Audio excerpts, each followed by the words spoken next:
Ok, well, I'm an Opaish. Merci à tout le monde pour être ici. I'm not gonna present in French because that would be, like I said, painful for you. Um, Thank you to Dragos for inviting me and then the organizers.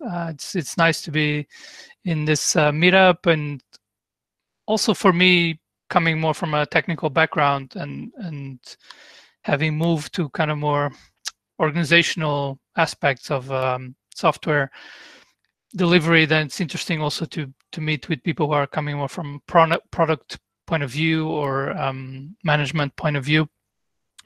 So we were just discussing before that unfortunately we cannot be communicating face to face because of current situation, but there are some advantages of doing meetups online, that we can perhaps have people like myself speaking that would perhaps be more difficult to to make the trip. There's also another advantage that I remembered now, which is that well, last December I was in Paris for a training at Orange, and I was caught in the strike. So when all the public transport was on strike, and that was quite a challenge. So we don't have that problem today. So the talk is called "Product Teams Need a Family Too," and this came from after I co-wrote the book Team Topologies with Matthew Skelton. And I also have, as I mentioned before, I have two small boys. One is 3 and the other is 5. So if you hear shouting in the background, that's them. And when we talk about teams and different types of teams that we should have in the organization and how they should interact, often I think about my kids and how they're growing and how they interact between themselves and interact with other people. And I find some interesting similarities in those kind of dynamics. So when we talk about products, I like this quote from John Cutler, where he's saying, "Great products emerge from empowered, fully cross-functional teams," right? And by the way, I'm pretty sure many of you probably follow John Cutler. He's super active on Twitter, and he has a really good newsletter as well. So I recommend following him if you're interested in anything around product ownership, which you obviously are. And he talks a lot also about dynamics between teams inside the organization. So that's a very good resource to follow. And so this is kind of the idea that we want to have this autonomous cross-functional teams that can deliver good products that meet the needs of our users and their expectations. And it's also, we've seen this kind of movement in the last, at least for me, in the last 2-3 years, of more and more organizations talking about moving from project orientation to product orientation. You have companies like BMW, Barclays Group, or at least some parts of Barclays, Nationwide, which is kind of a big insurance company in the US. And it's actually quite hard if you think about it. What would need to change in the organization to be more product oriented rather than project oriented, or in other words, to be more focused on the outcomes and allowing the structures to help with the outcomes rather than the outputs that you get in a project, which is normally how projects are focused on the outputs, what we need to produce. And it's actually quite hard. You need to have changes in the way you finance, the way you budget, but also around human resources, how you structure teams, etc. But there is this trend ongoing that you see more and more kind of large organizations thinking about focusing on product orientation. And I like to go back about 10 years, 11 years ago when DevOps first came about. I was working mostly as consulting around DevOps and continuous delivery for several years. And kind of the problem that they were talking about was this gap between people in the development group and in the operations group. I'm sure most of you or everyone's familiar with this. And kind of the original problem DevOps was trying to solve was to bring these two groups together for people to actually know each other and collaborate and talk to each other about the problems that were common around deployment, monitoring, whatever they were having issues with.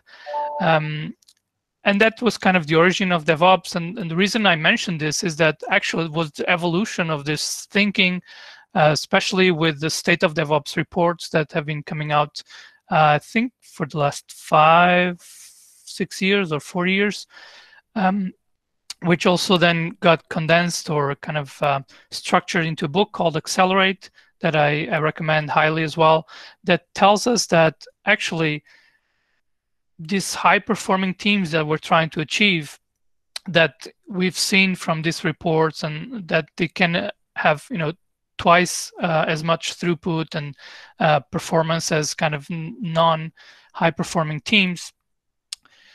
Typically, their composition looks a bit like this. It's actually more like that kind of cross-functional teams that have not only development but operational skills, and are able to take kind of full ownership of the life cycle of the products that they are working on. And obviously there's a lot more, but just to give you a sense of, this is kind of that ideal that John Cutler is talking about as well. But when you try to apply this at a large scale, it's not very easy, right? I've seen this work with some startups that are growing, and then they kind of try to replicate where that initial team that had the different skills, and as they grow, they try to break down their products or offerings and make sure that the new teams are also with this cross-functional approach, full ownership. But there's kind of a limit to this. There's a limit to how much this can scale, just product teams alone. And in particular, in my experience, also with my co-author, Matthew Skelton, we've seen, as we're consulting with different organizations around the world, there are a number of obstacles to this kind of fast flow and to this kind of high-performing teams that we're talking about. And some of them are highlighted here. Is that one of the things that teams are being asked to do too many things or a lot of things, with this idea that they can be autonomous, as if that's something that they just acquire from one day to another, that they become autonomous. And things don't really work like that. So we're asking a lot from teams. At the same time, there's reorganizations going on, or confusion about, how is the organization set up. People or organizations, better saying, that are, they want to be agile, they want to be DevOps, but they think that there's some kind of end state where they say, okay, let's just do all this set of changes and then we'll be agile or we'll be DevOps. And again, that's not how things really work on the ground.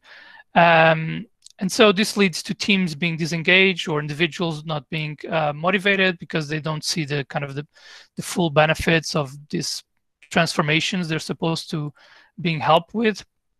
And in general, flow can be blocked or slowed down considerably for different reasons. So today we're going to look at a subset of this. How do we deal with teams being pulled in many directions, and what exactly do we mean by flow being blocked, and what can we do about it? So when we say flow is being blocked or slowed down, what do we mean?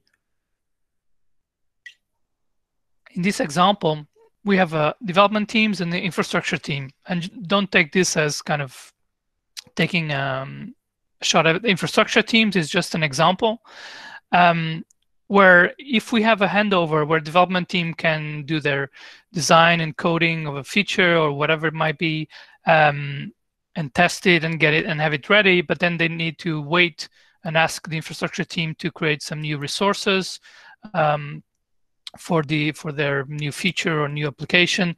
Then there's this handover, which means the development team has to stop what they're doing, their focus, and probably they're going to start working on something else while they wait for the infrastructure team to come back.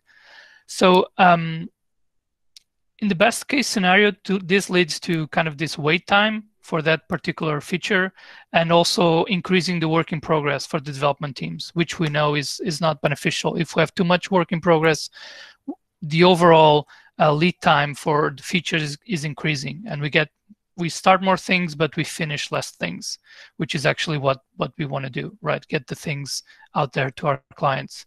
So this is not very efficient. And in the worst case scenario, what we've seen, especially in more traditional organizations, is that this can lead to kind of conflicts between teams and kind of trying to escalate things to get the work done or the request completed.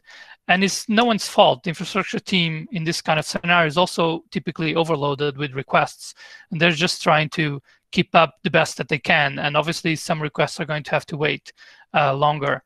And so this is causing a lot of problems. And if we want to be kind of more nimble organizations that can deliver really faster and better products and features, then this is a problem. And we can think about other ways that the flow is being slowed down. And I just want to point out, even when you have using cloud, of course, that's super helpful and you can scale better and so on.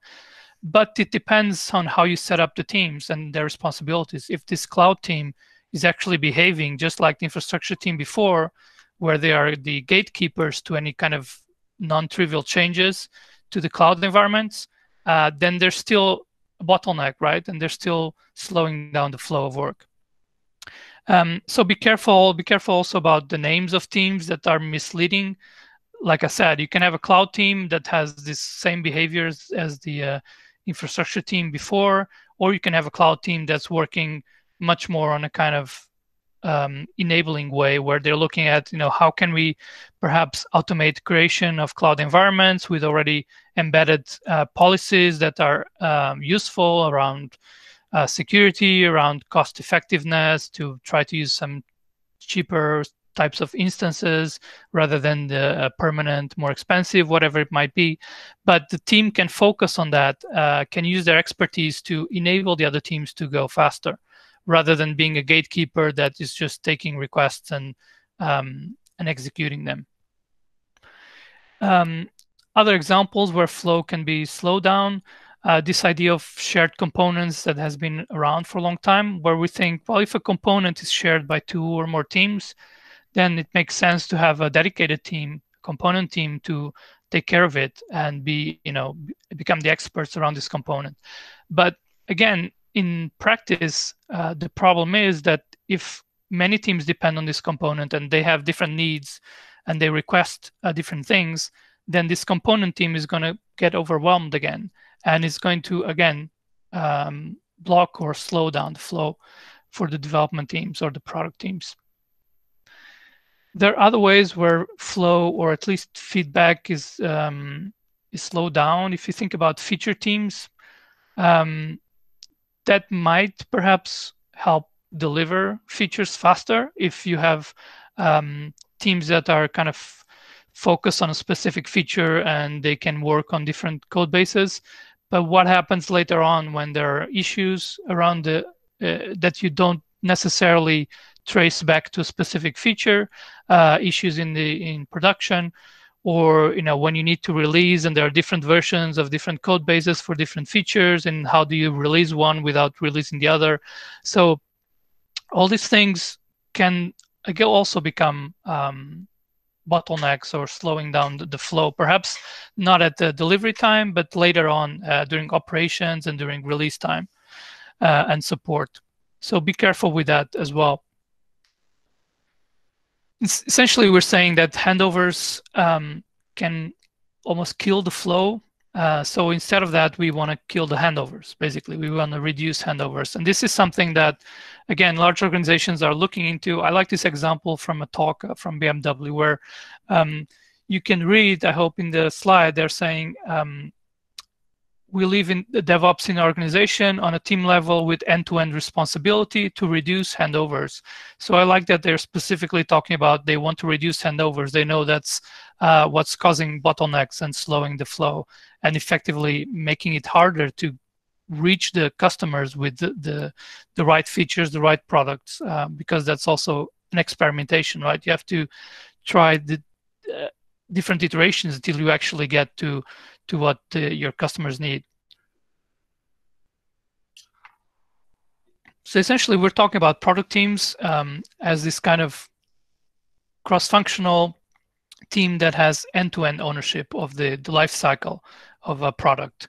And so they will be able to take feedback directly from live environments and integrate that into next versions of the product or feature.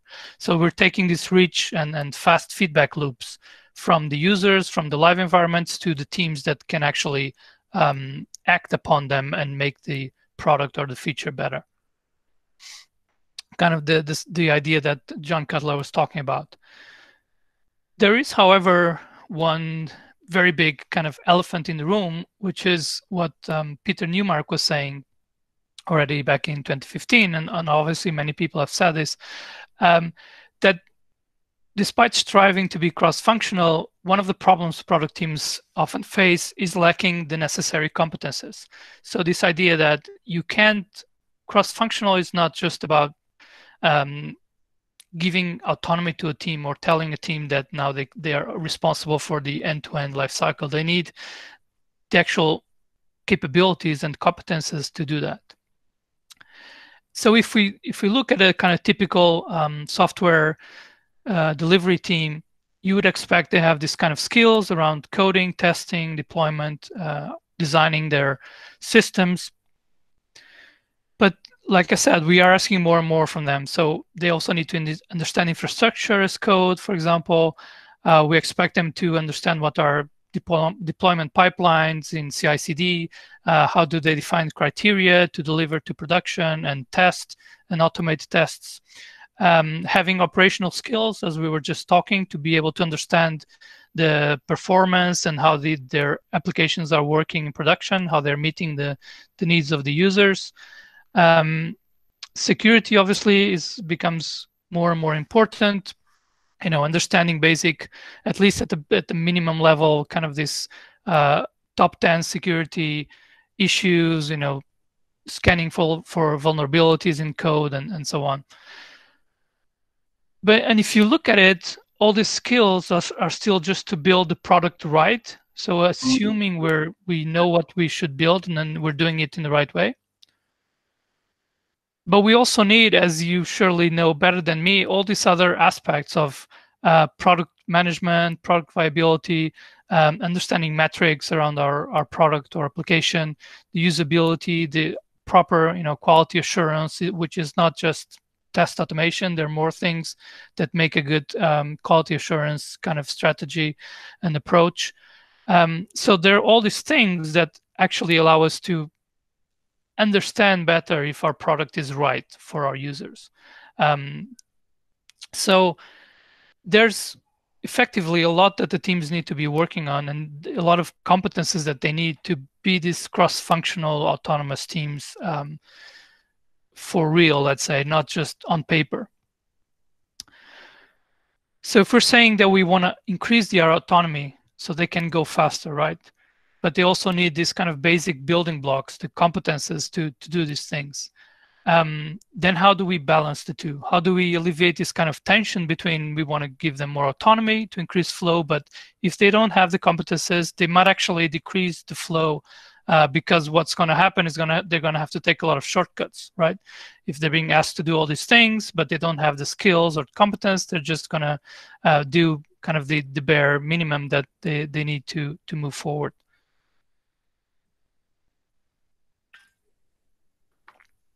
The answer, or one of the answers, is that these product teams need a family of other teams to help them, right? This kind of support system that's going to help them navigate and learn and evolve over time. And so, in other words, what we also want to do is to reduce handovers is move from this kind of hard dependencies between teams, which are based on work handovers, to kind of soft dependencies based on the needs, the capability needs. So meaning having other teams that can help product teams gain the competences that they need or be able to do the work that they need more autonomously. And so in our book, Team Topologies, we talk about these 4 fundamental topologies.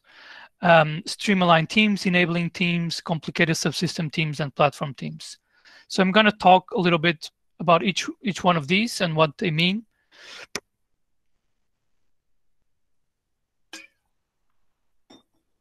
So the product team I was talking about, when we talk about streamlined teams, is the same thing, okay? The reason why we didn't want to call them product teams or use that definition is because a product is kind of a blurry definition as well. We have more and more connected systems, more complicated systems, where you have, IoT devices connecting to the cloud, and then you have the mobile apps controlling devices. Just to give you an example, systems are more and more complex, so it's hard to say where does the product start and end. And also, you can have different streams of work that are not necessarily aligned to a product, but they are aligned to business area. You can have, for example, streams of work around compliance if you're in highly regulated industries. You can have streams of work aligned to different user personas or user journeys. For example, if that makes sense in your application. For example, if you have application for invoicing, it might be very different for a large enterprise than for an individual freelancer, for example. So you might have different teams working on those different streams. So it's kind of a broader term, but it's the kind of the way we expect them to work and be able to do is the same. So again, a product team is a streamlined team, but there are more types of streamlined teams, if you like. Very importantly, a streamlined team is funded in a long-term way, in a sustainable manner, as part of that kind of product-oriented organization, ideally.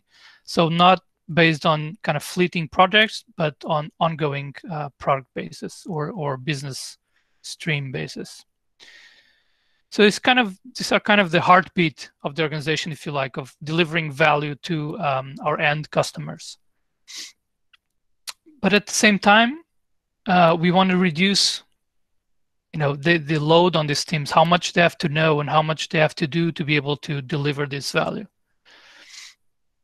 And so I think of kids a little bit like product teams in the sense that they need to grow and they need to learn and evolve, and they're going to mess up sometimes, right?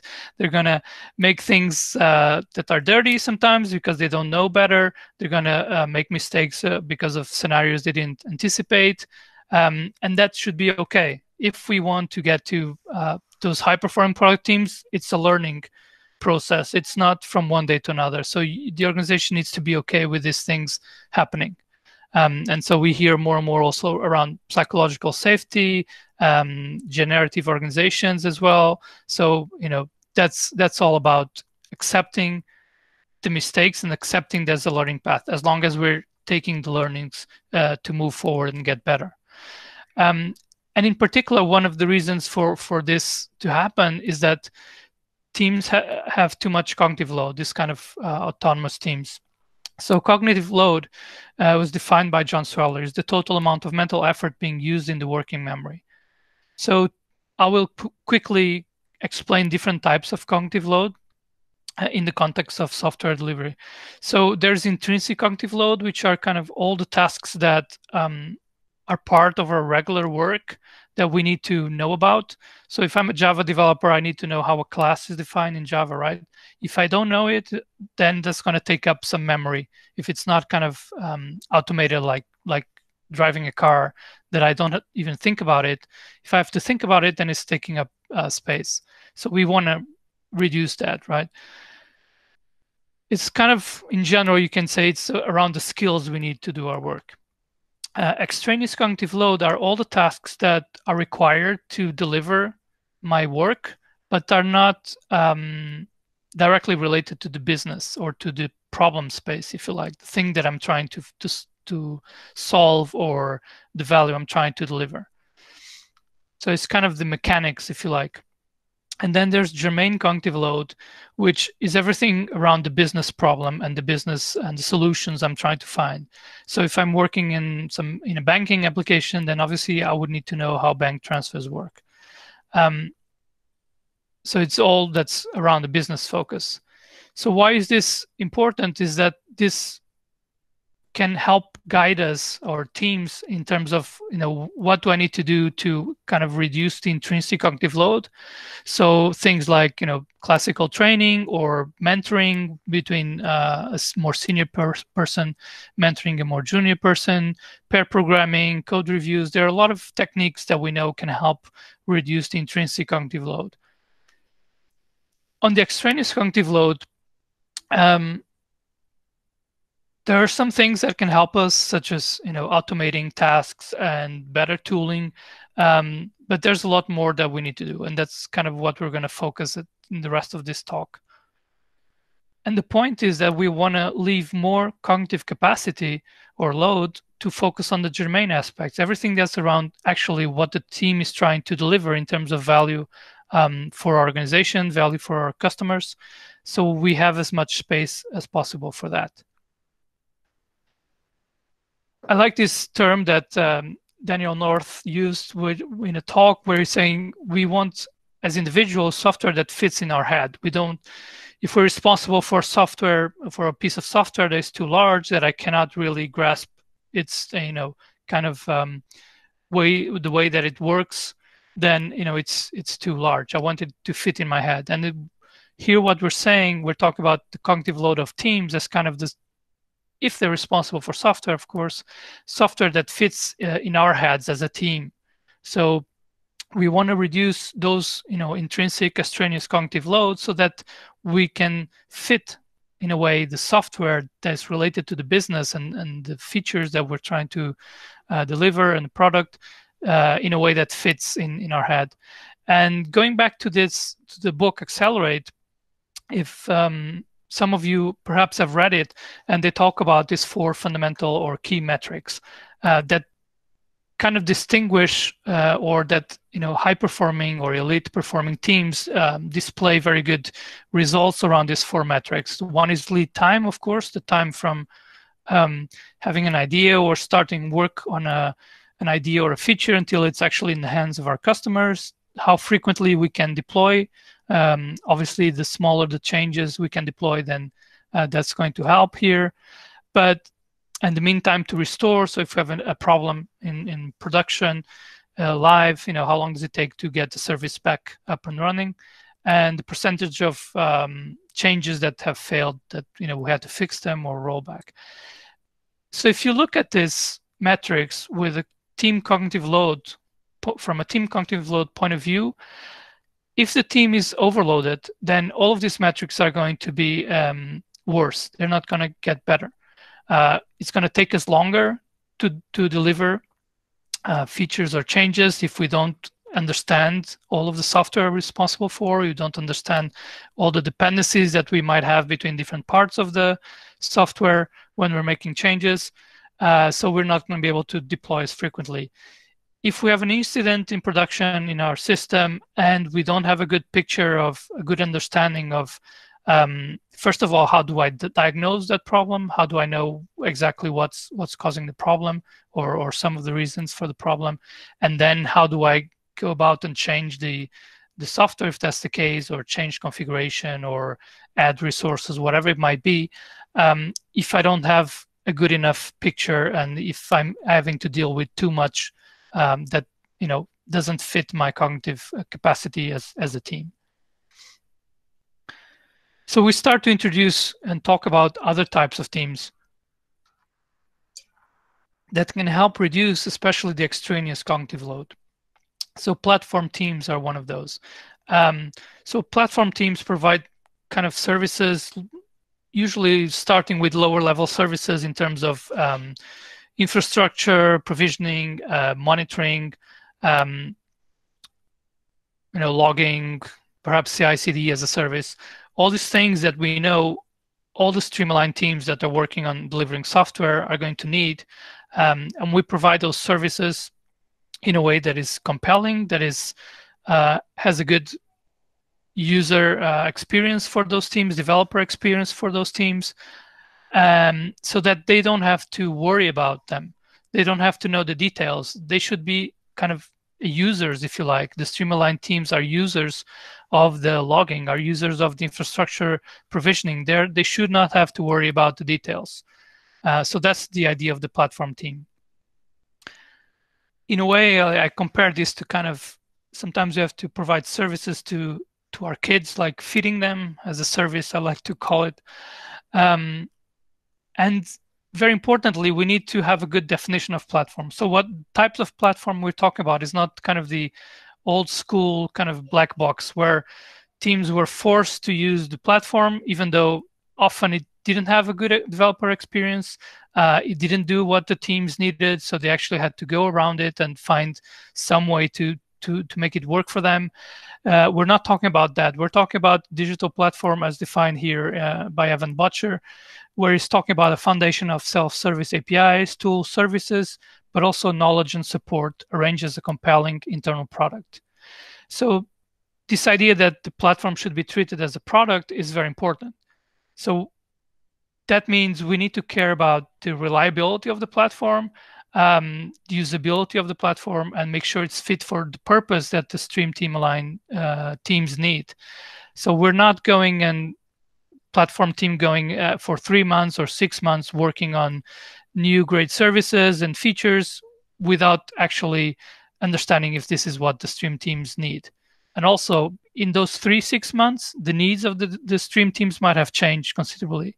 And when you have finally delivered that new service, it might not be a fit for the current need anymore.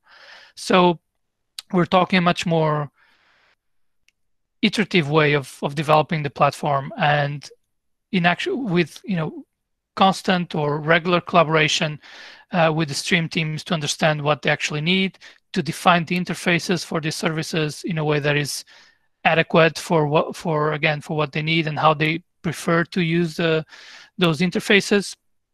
And the other aspect that is very important here is that if you see the definition again, he's talking about a compelling internal product. So that means it's not mandatory.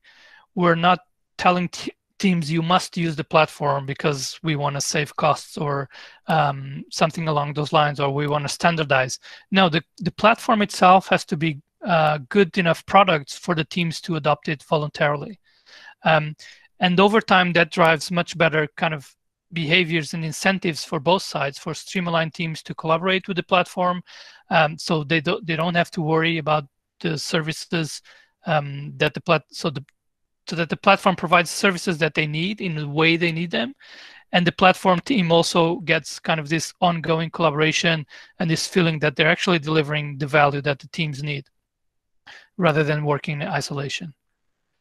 So I talked a lot about platform because it's something that it's another term that there's a lot of definitions and not always a clear understanding of what the platform should be and how platform teams should behave.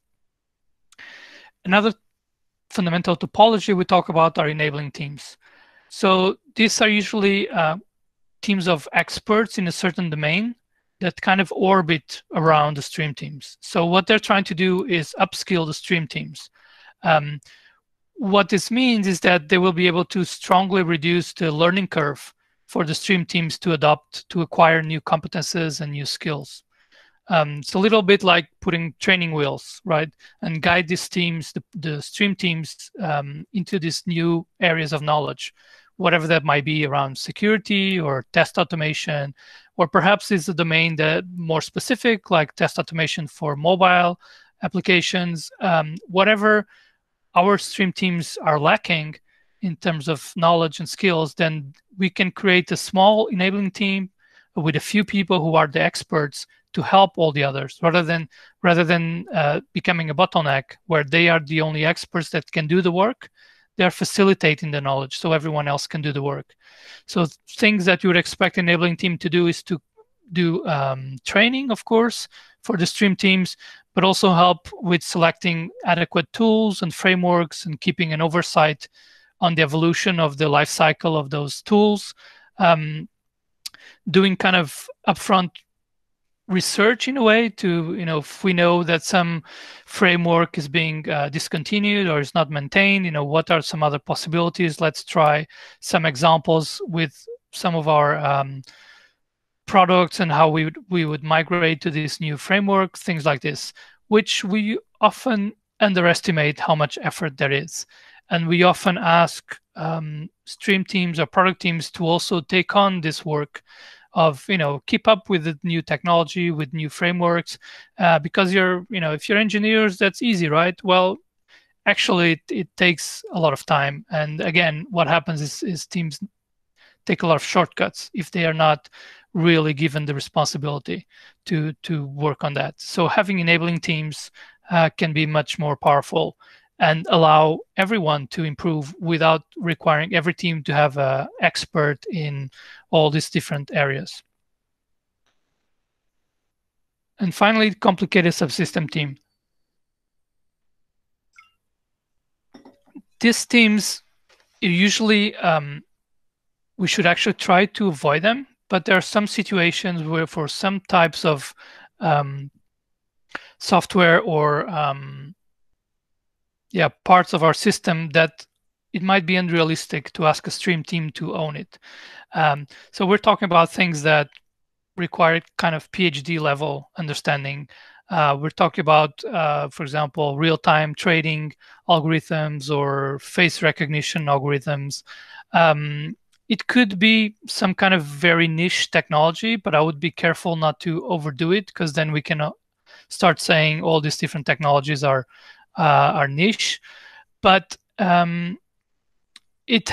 we would create this team if you have a part of a product or service which is too complicated for a stream-aligned team to own, and also own other parts and focus and have all those skills and focus on the kind of more end customer aspects. So while not ideal, because again, we have that problem that they might take on the kind of the bad behaviors of, I wouldn't say bad behaviors, but kind of bad consequences of component teams, if they could become a bottleneck. So we have to be careful that kind of the rate of change for complicated subsystems is not too high that they become a bottleneck for many stream teams. But if you get a good balance where this complicated subsystem has its own, ideally it might be a live kind of running subsystem that has a good API around it, and teams just call and get the results they need. Other times it's more like a library that needs to be maintained and evolved. But again, be very careful. So we actually say we don't recommend this, but we realized, there are situations where you're going to need this. For example, video codec processing is also quite complicated. So it's situations where we actually need a whole team working full time to work on this. And so you cannot have a stream team own this component or subsystem and other parts which are more end customer facing. I compare this to, if I can't ask my 3-year-old or even the 5-year-old to tie his shoelaces, right? It's too much for their current ability, and they need to focus on other things, not on spending a lot of time on something that is not kind of critical right now, or is not the main thing they should focus on. So besides these 4 fundamental topologies, we also talk about 3 core interaction modes, which are not new. Obviously, these are things I'm sure you've seen in your organization. So we're talking about collaboration, where 2 teams are working together for a predefined period of time. So this is not something that goes on forever, or that we expect every team to collaborate with another one. It should be much more focused, where we say we are collaborating for 2 weeks or for 2 months in order to discover something, to find out how this service should work, and what is the right interface, and so on. So there's an explicit goal and an explicit time frame for this collaboration. The second one is X as a service, where, for example, on the platform, we might have a service that is kind of stable. It's been used by different teams, and we don't see a lot of evolution needed at the moment. So it's a service that's being provided and by one team, and another team or more teams are consuming. And finally, facilitating, which is kind of the primary mode for enabling teams, where one team is helping another acquire some knowledge or upskill or understand some domain. And obviously, this can happen also between two stream teams or platform team and stream team, but especially for enabling teams, that's their primary way of interaction. So again, it's not that any of this is really new. It's just the value is making this interaction modes clear and understanding at any moment in time what am I expected as a team, how am I expected to interact with others, what are they expecting from me, from us as a team, and what we expect from them. Are we expecting to collaborate right now on this service and then until the end of the month, or are we expecting the service to be stable and just consumed? And if it's not, if I'm having a lot of problems, then that's kind of a signal that we need to change to the other interaction mode and become collaborate some more on improving that service. So it's clarifying what we're doing and in which ways are we interacting. That's where the value is, and reducing noise and reducing the fact that teams don't know who they have to ask for what, or when is it a good time for the other teams to help us, and things like this that often happen. And I see that now as we move to this kind of remote first context in the current situation, this is going to happen more and more because we don't have those face-to-face kind of nudges where we meet someone, or we can go and quickly chat with someone we know in the platform team or in the operations team and ask, how do I do this, or how, when can we discuss about this problem I'm having. Those things are now more difficult, and so there's this distance that we need to address and be more explicit about how we expect to interact. And when we have this topologies, interaction modes, the other thing we can do, which is quite powerful, is have this kind of organizational landscape view. This is just an example of what you see now in this slide. This could be a snapshot of an organization where actually we have two stream-aligned teams that will be working on some business areas, and we can see we have a platform team. Looks like there are some services being consumed. We have a complicated subsystem team, which looks like it's has some service around this complicated subsystem being consumed by the bottom stream-aligned team, and is collaborating perhaps with the top stream-aligned team on some new version of the subsystem that requires some new feature that the first stream-aligned team needs. And there's also enabling team that's helping facilitate knowledge around some domain. So obviously, if you make this more concrete and you add what are the domains, what are the subsystems, what are the streams that they're working on, this gives you organizational view of where we are today, and also what do we need to do to evolve and meet whatever are the challenges in the future, either because of technology evolution or the market evolution, or even today with situations like what we're facing today, where many businesses perhaps need to change and go, acquire perhaps a lot of skills in terms of turning their products to digital first, or whatever it might be, to support remote support and communications, things like this. So again, this is a snapshot, but once you have this ability to have this snapshot, then you can also devise how you expect to evolve and what you would like the next snapshot to be like. So to sum up, we think, and that's kind of the whole reason of the book, Team Topologies, that if we use these 4 fundamental topologies and the 3 interaction modes, with care, with understanding what they mean, this goes a long way to be able to build and run these modern software systems, which are really what provide those kind of great product experiences that we have been talking about in this presentation. We kind of superficially or very quickly talked about this. Also, kind of a little bit how this topologies can evolve. There's a lot more in the book as well, and in other talks that you can find online around team APIs, Conway's law, what's the effect of that, and this idea of organizational sensing. All of this are needed to actually get that effective and modern software delivery and operations with fast flow and fast feedback. So things like, sizing the software to the teams. We talked very briefly about that. Organizational sensing, thinnest viable platform is another thing. So making sure the platform is not this huge kind of black box, but the kind of the minimum that we need. Obviously, analogy to the MVP that we talk about in product development.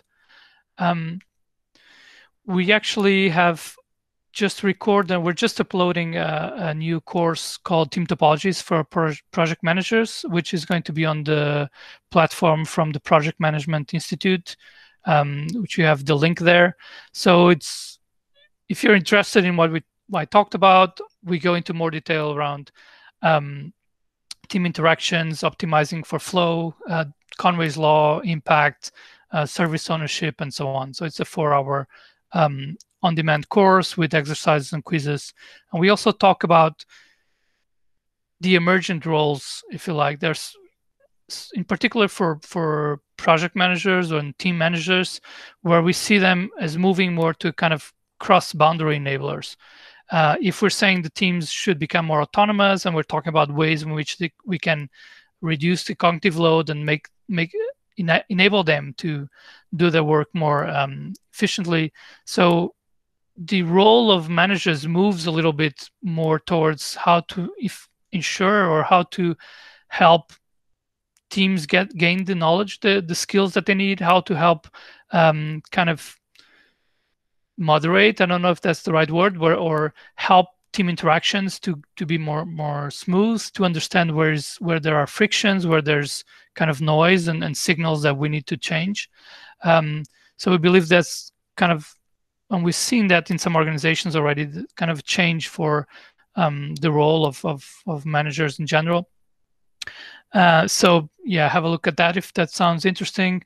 There's also this slide with a lot of examples, especially with organizations like Adidas, Barclays, etc., moving to this kind of platform approach and enabling teams approach, which I think is quite interesting. And in terms of books, I think that together with Team Topologies, there's a book called From Project to Product, which is obviously talking about kind of the things you need to consider if you want this kind of product-oriented organization, and the Accelerate book that I mentioned before. I think these three together give you a good picture from software delivery to product orientation to team structures and interactions. I think they go very well together if we want to be real these high-performing organizations. So the book, as I mentioned before, we're also working now on the workbook that's going to be available for free digitally, called Team Topologies for Remote Teams. So where we're highlighting and giving some more practical insights to some of the aspects from Team Topologies that can help for remote teams around, for example, team APIs. How do we set up virtual spaces with Slack or whatever other tools we use to kind of promote the right kind of interactions between teams and hopefully reduce the amount of noise. We had a session where we did a talk, and then we discussed a bit. So you have the link there at the bottom, Remote First Team Interactions video. We'll make the slides available. I'll make them on SlideShare, and perhaps the meetup will share with them with you as well. Yeah, if you want to hear about when this comes out, we have a newsletter. Feel free to join. Obviously, we have kind of more in-depth training. As many, we're moving everything to remote first, obviously, and moving to kind of half-day trainings rather than full-day. But if you're interested, so we have training around kind of fundamentals of team topologies, deep dive, and then applying in context. Everything is on the website. Teamtopologies.com is the best way to, if you want to get any information or get in touch with us, with me or Matthew, that's the way to go. And this took me a bit longer than I expected, but thank you very much for listening. Merci beaucoup. On my name and Matthew's name, and we can take questions now. Okay, thanks, Manuel. So do you have some time to take some questions? Yes, no problem. Do you see the chat, or do you want me to read them? Let me open the chat. I can read them to you if you want. Sure, if you okay, so Aurélie was asking, would stream teams be equal to some kind of chain of value at company level? They're strongly related, yes. So you might have heard people talking about value streams and business domain value streams. So we talk about stream teams as being in the context or inside those kind of business value streams, if you like. So essentially, when we're talking about moving from functional teams and to this cross-functional, those cross-functional teams should be aligned to some areas of our business, right? Some either products or different services that we provide. So definitely we're talking about stream teams in that context. Like I mentioned, sometimes you might have stream teams that are not working on a particular product or feature. They're working around compliance or some other aspects. As long as there's a kind of a regular stream of work and the team is working this kind of iterative way that we're expecting, delivering value regularly for the business area in which they work, then that's fine. It doesn't have to be stream team aligned with the product. Does that make sense? Yes, thank you. Another question from Ling Ling. I hope I get it right. So he's asking, do you think that changing to the right kind of team topologies, we have to have a strong validation from the top management? Is that possible to migrate to the right kind of team topologies from the down management? Yeah, I understand. That's a very good question, like the previous question as well. And it's quite common. So rather than what I've seen happen, and what I've seen from what people talk to me about during and questions they have in trainings and talks and so on, is that you don't need to start top down. You can start bottom up, in the sense that we have, for example, agile coaches that are interested in the ideas from team topologies because they want to make it clear and help the teams that they work with to be more effective in their interactions with others. So you might not start from the point of view of, okay, let's align everyone to this team topology, fundamental topologies and interactions. You might start from an individual team point of view, where you say, well, let's clarify how we expect to work with other teams. Especially now in this remote first environment, that can be very useful. So we talk about team APIs. So in that other video that I mentioned, you can find more information. If you clarify to others, what are we working on? What are the practices and principles that we adopt as a team? How do we prefer to be contacted?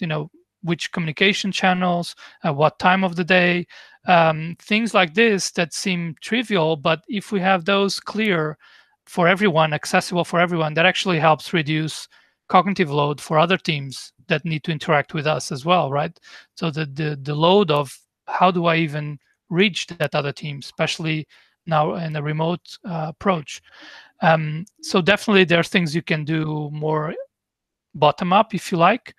And hopefully at some point there will be this combination of top-down understanding of why this is useful to clarify the topologies and clarify the interactions with the kind of bottom-up, where perhaps starts with one team and then two teams and three teams, and then kind of spreads to the organization, to the rest of the organization. Thank you. I don't see any other question. I have one for you. Sure. Gilles, I'm not sure to understand how cognitive load is related to the 4 team topologies. Could you re-explain? Perfect. Right. It somehow touches my question too. Definitely. Okay. So perhaps I didn't make that clear enough. So we see that cognitive load is a problem when we're expecting too much from product teams or the stream teams, right? And because we can break down cognitive load into those 3 different types, essentially the other 3 topologies besides the stream teams exist to reduce the extraneous cognitive load and the intrinsic cognitive load of the stream teams. That is kind of the core idea. And that's why that helps us think about which teams do we need and how they should behave, because we can always go back and we say, okay, this platform team, are they helping the stream teams reduce cognitive load or not? Is this new service going to help the stream teams accelerate and have to worry about less things, or is actually going to give them more work because now they have to understand too much of this platform service to be able to use it? So it's very important. I'm glad you asked that question, because this link is very important to understand why do we need these types of teams, and how do we know if what they're doing is effective for the organization. And the way we do that is relating back to cognitive load, understanding, are they, is the enabling team really helping the stream teams, gain more skills and gain more knowledge so they can do things more autonomously? Or are they acting in a way where they're just basically creating guidelines that they make other teams follow, and then actually they're increasing cognitive load? So yeah, that's the key point. That's the key point. I'm glad you asked that question, because I think I didn't make it clear enough. Thanks. And to complete this question, my question was, how can we assess this cognitive load, and how can we communicate about it with the management or the system around? Yes, that's also a very common question that makes a lot of sense. So on one hand, being aware of team cognitive load. So we've actually had many people tell us that it's very useful to have terminology to talk about this, because I'm sure if you ask most teams in your organization, they are going to understand immediately, and they probably say that they have too much cognitive load. So raising awareness first, just having this term that we can talk about, and when we know what we're addressing this problem, this manifestation in many teams, and then to actually assess it, the best way is to start by asking the teams, because they are the ones who know and who feel like if they have too much cognitive load, they probably are often anxious about, for example, problems in production, or they're anxious about making changes in parts of the software that they don't know well, or that is not tested well, and things like this. So ask the team. We actually have online, so we have a GitHub. I should have included that link. I can add the link later in the slides. So if you go to github.com/team topologies, we have a number of repositories which are really just simple techniques to help with team APIs, platform templates, and things like this. And one of them is cognitive load assessment, which is essentially just a simple form that you can do, kind of asking the teams about their experience. How, a 1 to 10 or whatever it might be, how do you feel about when you have to make changes to your software, when you have to be on call, things like this. So you can have a look there. It's just meant to give you an idea of how you can ask about cognitive load to teams. And obviously it's very important not to use this as some kind of comparison between teams, or any kind of evaluation aspects. It's really for the team to be able to communicate where they see the issues with the things they have to do, be responsible for, when they don't have the right skills and the right support level. So again, github.com/team topologies, and then there's a repository for assessing cognitive load. Yeah, we shared it on the chat with the others. Okay, cool. Great. Okay, for one more question, Leo has a question about the Sure. the heroes, the lone wolves who may have some difficulties to accept they are not expected to be everywhere, but only in enabling teams, for example. How to treat them, how to deal with them, with these lone wolves. In which sense do you mean that people who are? Do you mean people who are experts who might not want to have this role of the enabling team? Leo, he said yes. Okay. Yes. Yeah. Again, that's a common question. So we actually, so going back to references, I actually have an article on we have an article on Tech Beacon that I can include as well, which is having these clear topologies and the ways that we expect these teams to work can help also align, which I think is what you're asking essentially. How do we align different people's individual interests and what they feel is their individual purpose with the purpose of these fundamental topologies, right? So let's say someone is an expert in whatever, test automation or Kubernetes or something like that. If you have an enabling team and this person what they want to do is keep up with the kind of the latest evolution in this domain, they might be a good fit for the enabling team as long as they accept their role as facilitating knowledge, and they might need help. They might need to go through some training or mentoring with other people who have done this to, how do we communicate? How do we create good, materials, and how do we facilitate the knowledge?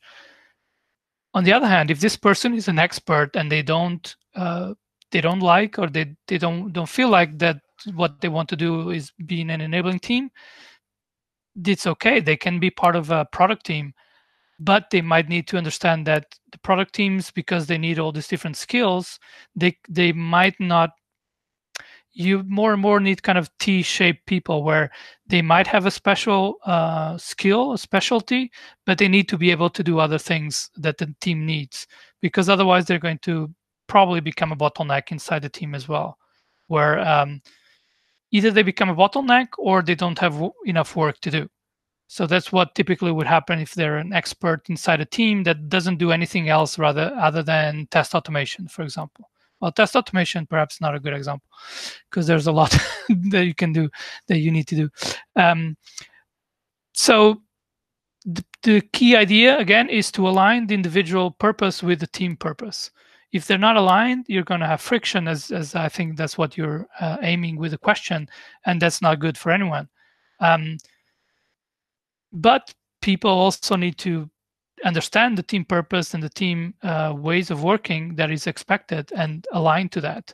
So in that case of the expert, either you want to invest in becoming a good communicator, becoming someone that's good at helping others, or you want to invest in becoming a little bit more generalist or not only focused on one kind of very specific domain of knowledge.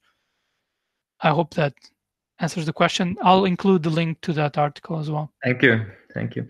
And last question we have is, do you have any real world examples of companies where these team topologies have been applied and implemented, and how it was spread at scale or not in that companies? Yes and no.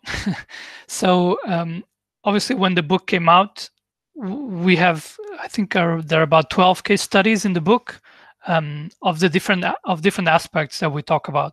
So we have been, me and Matthew, consulting, like I said, starting around DevOps and continuous delivery, but often, and that's kind of the origin of the book, often we would see that a client would ask us for, they want to try some new tools and have these deployment pipelines, but then you look at the interactions between the teams and you see a lot bigger problems than the tools. You see that those kind of blocking of flow because all the infrastructure changes need to have a request, and all these problems that I mentioned. So we started focusing or looking at kind of problems around team interactions. And so we've applied some of these ideas. So the case studies, some are from our clients and some are from people we know or that we heard about, and then turns out they were actually applying the same ideas, perhaps with a different name, or so that's kind of the origin. In terms of taking team topologies and applying it as a whole, if you like, or more broadly in an organization, that's what we're starting to see now. So the book came out in September. So we have some examples of organizations that I cannot say the name here, but hopefully they will turn into case studies as well, some of them. But what they've done is things like look at their current organization and the types of teams they have and kind of map them to the topologies, and then map how they need to evolve or what they need to do to actually meet some of the challenges they have. In terms of scaling, as I think as always, you want to start with small, start with a pilot, or start with well, pilot's often kind of a keyword to unblock things, right? You just say it's a pilot. But start where you see kind of problems or areas where you can make a impact with applying some of these ideas, and then spread to the rest of the organization. In terms of, we've had also an issue with, or not an issue, it's a good problem to have in terms of training, because some organizations wanted when they buy into the ideas of team topologies, they want to apply them, they want to also train people. So because we were doing the training on site, in person, then we couldn't really scale. So in terms of training specifically, we're, like I said, moving everything to remote first, and there will be courses available on demand with video and exercises like the one for PMI. And then some probably some live courses where we will be chatting with and discussing with the attendees. So that helps kind of scale and train more people in a shorter period of time and across all over the world. But yeah, scaling inside the organization, one of the aspects we've seen is that you need to first kind of raise awareness of the ideas of team topologies, even just the 4 fundamental topologies and interaction modes. You need to raise awareness because it's often not familiar or not known to many people. So that can be done internally with training, or we can help. But yeah, you need to kind of spread the word a little bit first. Start with a smaller pilot or a few teams that already understand the ideas and want to apply them, and then as it grows, you will see the rest of the organization adopting that. We want, like I said, to have case studies towards the end of this year where we have organizations that already applied. Obviously, there will be some challenges, some problems. So we want to have that also as part of the case study, what worked, what didn't, so we can just have more resources for everyone. Thank you very much, Manuel. No more questions. It was a pleasure to have you with us today. Thank you for your presentation. Thank you, everyone, for attending.